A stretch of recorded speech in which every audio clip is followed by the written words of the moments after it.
Next question. You once said that the M4 GT3 reminded you of a more tame version of the Berg, or maybe that the Bergsteiger is just a GT3 that always wants to rip your face off. Is that still the case? The more we work on this car and the more refined we can make it, really the better it is. It's not as raw as it was the first year or the first 2 years. Everything works a bit better. I would say it's more composed. The best thing about a factory car, the BMW GT3, GT4, those cars is they work so well together. They're tested with a budget that far exceeds ours, and really it's the sum of the parts, and they really put it together in a fantastic way to make it a cohesive car. This car, we have a lot of big concepts that we throw at it. It's a design process, but making everything work together is an iterative process. This year, I think everything works better together than it ever has. That being said, this thing also puts down 2.5, 3 times the power of a GT3 car. It's going to rip your face off. Even when it's working as it should, it's going to be a nuts car to drive, but it's nutty in a little bit more of a composed manner this year. All right, so kind of a follow-up on the power.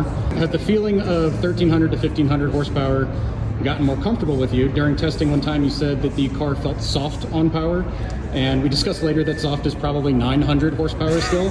Have you gotten too comfortable with over 1,000 horsepower at your right foot? I have gotten very comfortable with 1,000 plus horsepower, and it's no concern that we're going to be under 1,000, because everything we do with this car operates well above that threshold. It's intoxicating, and it is really hard to start every morning on the mountain, waking up at 3 o'clock, on the mountain at 4 o'clock, strapped into this rocket at 5 o'clock, ready to run.